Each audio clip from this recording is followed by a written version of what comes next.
Welcome to the Street Talk Show. My name is Abundance Effiong. This episode is titled, Should Dr. Goodluck Jonathan Run for the 2027 Presidential Election?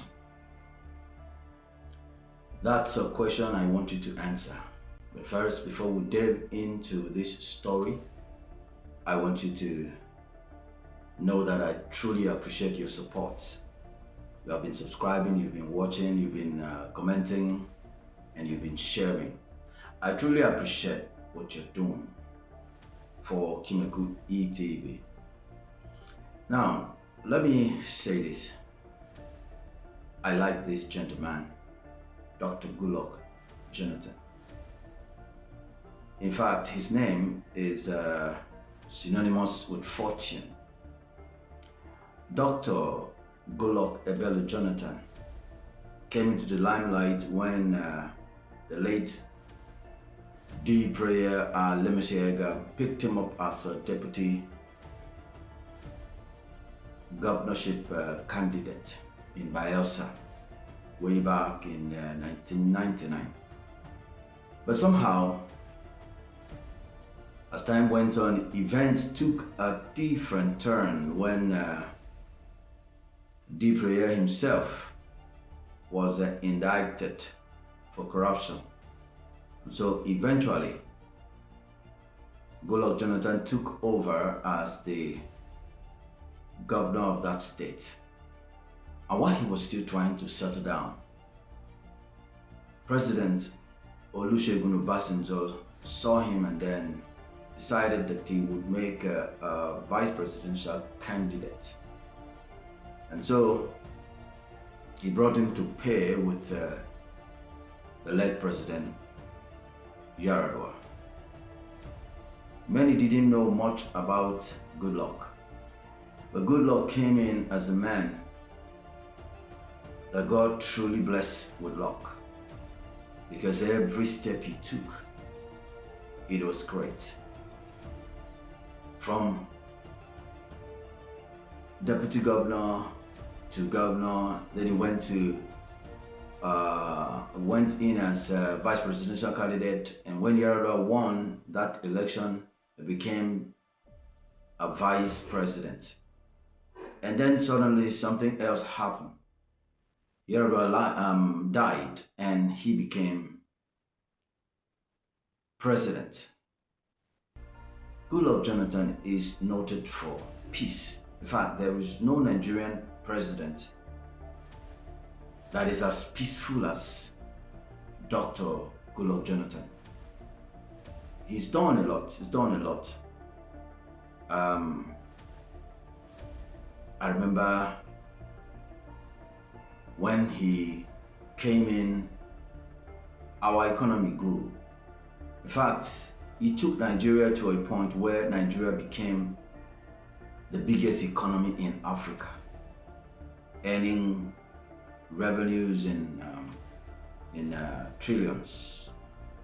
I remember it was under his watch that customs of all places recorded a whooping 970 billion that day. I think in the 2014 or thereabouts. So they recorded such a whooping fortune. Almost a trillion, unheard of. It was under him when he came up with this fuel subsidy that almost destroyed President Tinubu's government. When he came up with the subsidy removal, was resisted. Eventually, he did a partial removal, and then he was able to save money and started the Shopee program, where monies collected from the subsidy was plowed back into the system. I'm not really here to reel out his achievements. Everyone that was there after the death of Yar'adua, and then from 2011 that he won elections, to 2015 when he lost, will know that he did a great deal. But most importantly, I want to talk about the fact that he is a man of peace. I want to talk about the fact that he is a man who understands the need of the masses, because he himself usually said, I did not go to school with shoes. That's a story that every other poor Nigerian can identify with. There's so much poverty in the education sector. So we will talk about that one of these days. And so he has always been saying, my ambition is not what any Nigerian's blood. And that's someone that we need to look at. You know, I remember that the way he brought in very important ministers to help him manage the system. One of those persons I can easily remember is Dr. Ngozi Okonjo-Iweala. I can remember the Agric Minister, Akin Wumi, who's now in the African Development Bank MD. You know, he brought in quite a lot of seasoned ministers who helped him. So Goodluck truly meant well for this country. And I am saying that he is a great person. And today, after he did something that no president has ever done by acknowledging defeats to an opposition party, he has become one of the greatest leaders in Africa as he stands right now. You know, his stature is rising, his profile is really rising amongst the Committee of Nations. He's been made ambassador of peace everywhere. He's been invited to talk about peace, you know. So such a man is a man that every nation deserves, and every nation craves for his leadership ability.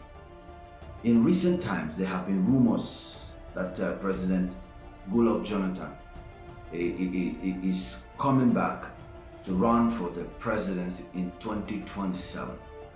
Well, he himself has not really confirmed this, that he wants to run, and that has always been his style. He never truly says, oh, I want to run. He will tell you that I'm consulting.